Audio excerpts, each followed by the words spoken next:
네, 여러분 안녕하세요. 새해가 시작됐는데도 부조리의 악순환은 무한 반복되고 있어요. 일단 국힘당이 의혹을 제기합니다. 그러면 조중동이나 네이버가 나서서 대서특필을 해줍니다. 그래서 여론몰이를 해요.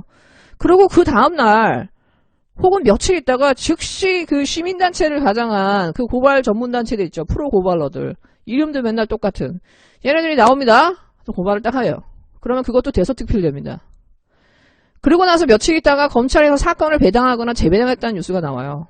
그리고 며칠 있다가 수사에 착수했다는 뉴스가 나와요. 이게 조국 때부터 계속해서 사람과 사건만 바뀌지 반복되는 패턴이에요. 형법 허위 공문서 작성죄, 동행사죄, 직권남용 권리행사 방해죄를 공동정범을 해서 7명을 고발했어요. 저 무식한 사람들이 이걸 어떻게 알아요? 검찰이 원하는 대로 해주는 거야. 그리고 홀딱 끼는 게 뭐냐면 7명의 그 명단이에요. 예, 박상기 법무부 장관. 그 다음에 김용민 의원은 과거사위원회에 참여했었죠. 그 다음에 이용구 법무부 차관. 그 당시에 법무부 법무실장이었습니다. 이성윤 서울지검장. 당시에 대검 반부패 강력부장. 김태훈 법무부 감찰과장. 당시에 대검 기획조정부 과장. 이종근 대검 형사부 부장. 당시 법무부 장관 정책보좌관. 이규원 검사. 당시 대검 과거진상조사단 소속 검사였어요.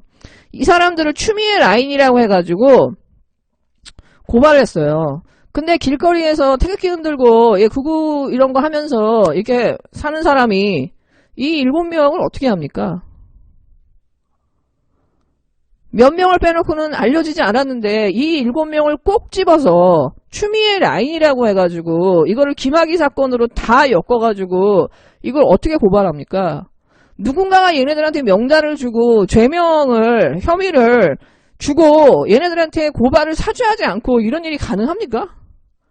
근데 문제는 이런 일이 법세련 사준모부터 해가지고 계속해서 일어나고 있었다는 거예요. 근데 누구도 얘네들의 이런 악의 고리를 끊으려는 시도를 안 해요.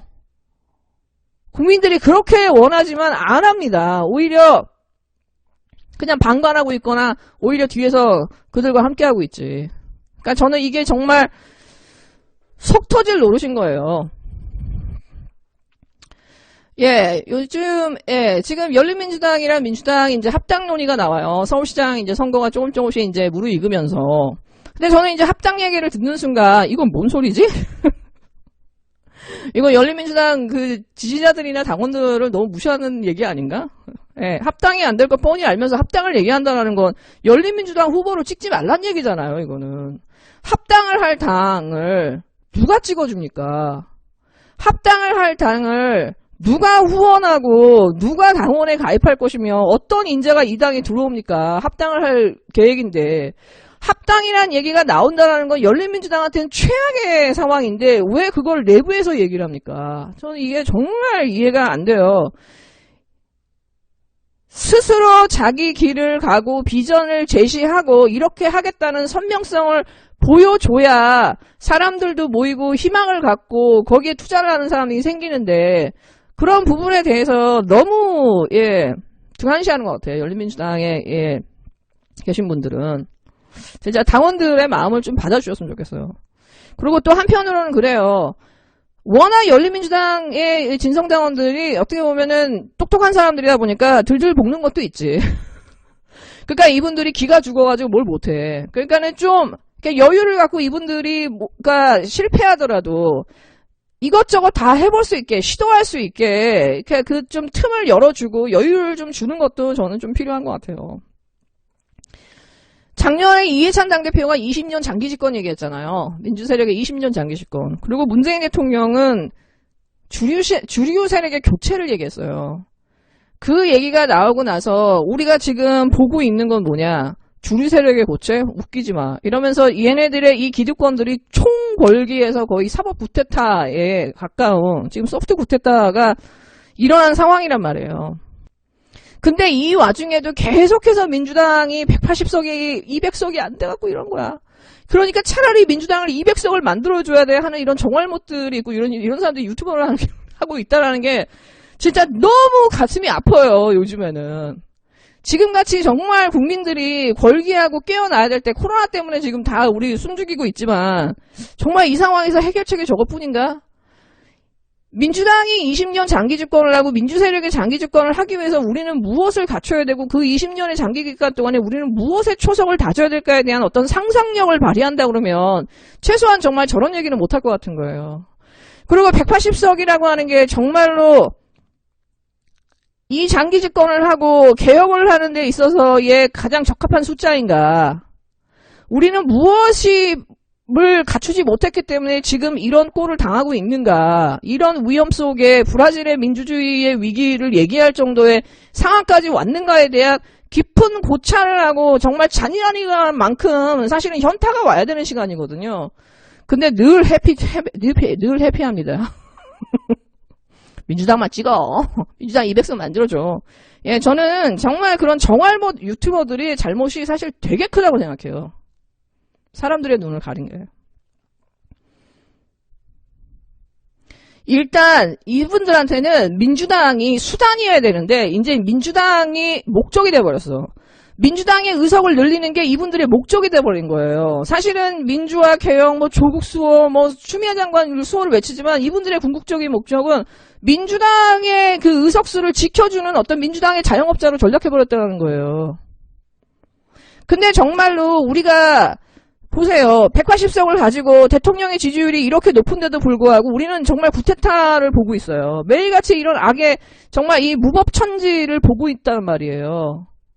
이 상황에서의 장기 집권 20년이라는 게 의미가 있는가? 정말 20년의 장기 집권은 그럼 어떻게 가야 되는가에 대한 사람들은 꿈을 꾸고 그거에 대해서 이제 행동으로 하나하나씩 갈볼 필요가 있다라는 거죠. 첫 번째, 우리가 20년 장기 집권을 하기 위해서 가장 기본적인 건 우리는 행복한 대통령을 가져야 돼요. 행복한 대통령. 퇴임 후에 행복한 대통령. 문재인 대통령이 행복한 거.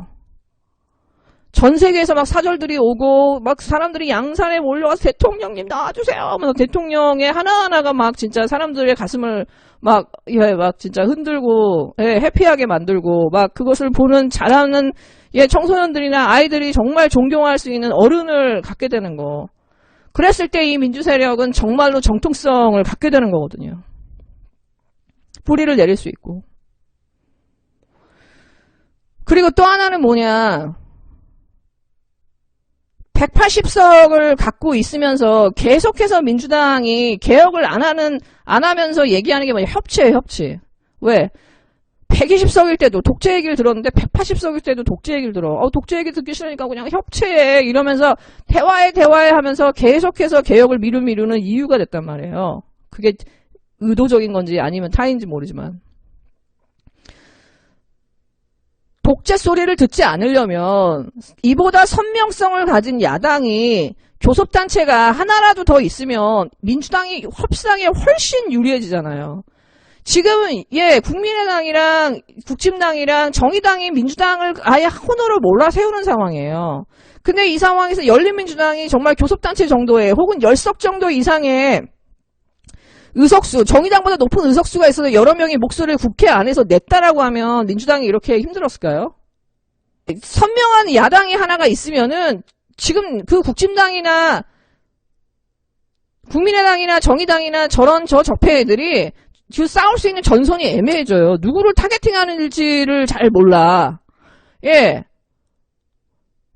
모든 면에서 민주당의 장기 집권을 위해서 선명한 야당이 있고 그 장기 집권의 질을 정말 높고 그 장기 집권의 20년 동안 개혁의 초석을 다지기 위해서는 사실은 교섭단체 이상의 선명한 야당이 국회 안에 존재하는 게 100% 좋은 거예요, 여러분. 열린민주당이 사라지는 게 이 민주세력한테 도움되는 단 1도 한 가지도 찾을 수가 없어요. 단 한 가지도 찾을 수가 없어요. 사실은 열린민주당 없애버리고 열린민주당은 배신 세력이고 합당해야 된다라고 하는 사람들은 사실은 정말 너무 정알못이거나 오히려 어떻게 보면은 이 거짓말을 하고 있는 사람들이에요.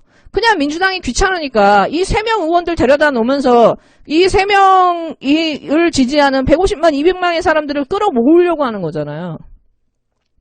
그러면서 열린공천이라든가 이런 것들, 선명한 개혁성의 목소리가 사라지게 만드는 거잖아요. 이랬을 때 몇 명은 이익을 볼 수 있을지만 몇백만의 시민들은, 개혁을 바라는 시민들은 그냥 고사되는 거예요. 목소리가 묻히는 거거든. 이게 정말 민주세력한테 도움이 되는 것입니까? 정말 열린민주당이 배신을 했고 열린민주당이 문재인 대통령을 배신할 거고 국힘당을 찍을 거라고 말하는 사람들은 사실은 정말로 거짓 선동을 하고 거짓말하고 정말 저질이에요. 제가 볼 때. 열린민주당은 김어준이라는 극장의 우상을 깬 사람들이에요. 열린민주당 지지자의 80, 90%는 아마 4.15 총선 전에 다 김어준 빠였을걸요? 근데 옳지 않기 때문에 자기의 신념으로 그걸 깬 사람들이잖아요. 정치의식이 보통의 민주당을 지지하는 사람보다 훨씬 높은 사람들이란 말이에요. 개혁을 열망하는 사람들이에요. 그 사람들이 국힘당을 찍을 리가 있었습니까? 오히려 지금 그 선동하는 사람들이 변신하면 변절하면 변절했지? 120석을 가지나 200석을 가지나 이런 식의 국회 구도라고 하면은 개혁은 안 됩니다. 왜냐? 보수를 참칭하는 국힘당이나 중립을 참칭하는 국민의당이나 좌파를 참칭하는 정의당이 다 사쿠라들이기 때문이에요. 얘네들은 스탠다드 안에 보수와 진보 안에 들어와 있질 않아요. 그냥 대한민국의 이상한 정치 지형이 만들어낸 그냥 변종 우익이나 변종 좌익이에요. 극우나 극좌란 말이죠.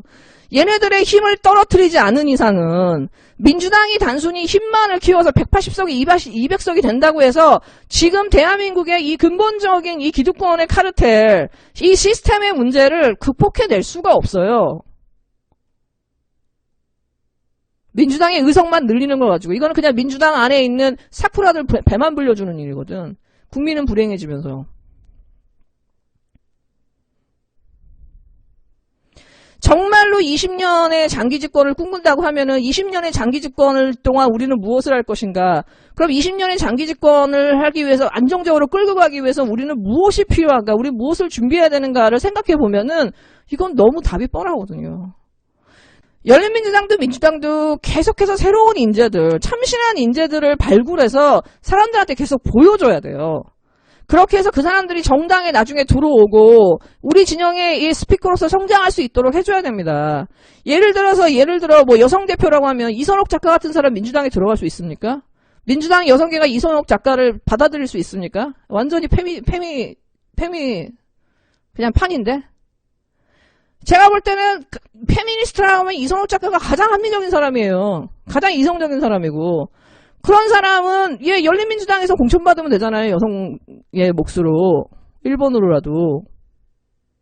조국 교수 민주당에서 공천 받을 수 있습니까? 열린민주당에 가야 받을 수 있는 거잖아요. 정말로 상처받았지만 제대로 된 사람, 그리고 정말 이 민주진영을 위해서 필요한 인재들, 뭐 셀 수 없이 많죠. 그 사람들을 중앙무대에 올리고 시엠대에 올리면서 그 사람들이 선택할 수 있게 하는 것도 저는 좋은 거라고 생각해요. 정말로 제대로 된 인재는 계속해서 쟤네들이 싹부터 잘라버리잖아요. 그리고 우리는 저 사람들을 잃어버립니다. 그리고 우리 진영 내부에서는 그들을 지켜주지 않아요. 민주당에서는.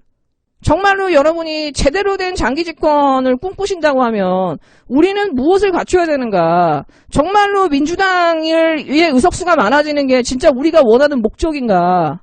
수단과 목적이 정말 바뀌지 않았는가? 무엇이 먼저인가? 오로지 선거의 결과만을 생각한다고 하면은 제가 볼 때는 20년 장기 집권은 민주당만 행복해지고 민주당을 빨아주는 자영업자들만 행복해지고 나머지 국민들은 불행해지고 대통령도 불행해집니다. 이런 상태라면. 민주진영 20년 장기 집권이 첫 번째 목표라고 한다면 일단 기본적으로 국회 안에 있는 정당의 구성이 바뀌어야 돼요. 구조가 바뀌어야 돼요. 그리고 민주당이나 열린민주당에 더 많은 개혁성과 전문성, 실행력을 갖고 있는 의원들이 개혁을 뒷받침하고 국민들의 염원을 뒷받침할 수 있는 국민의 뜻을 받드는 의원들이 들어가야 됩니다. 지금같이 국민과 여론과 이 민주당이 괴리되는 이런 방식은 이거는 아니에요. 그리고 그렇게 일할 수 있는 사람, 국민의 뜻을 받들 수 있는 사람을 계속해서 찾고 인재를 발굴하고 행정부에 보내고 국회에 보내야 됩니다. 그러면서 지금 있는 저 기득권의 카르텔을 제도적으로 계속해서 바꾸고 인적청산을 같이 해야 돼요. 정말 그런 로드맵을 제시할 수 있는, 희망을 줄 수 있는 정치를 기대합니다. 네, 여러분 즐거운 하루 되세요.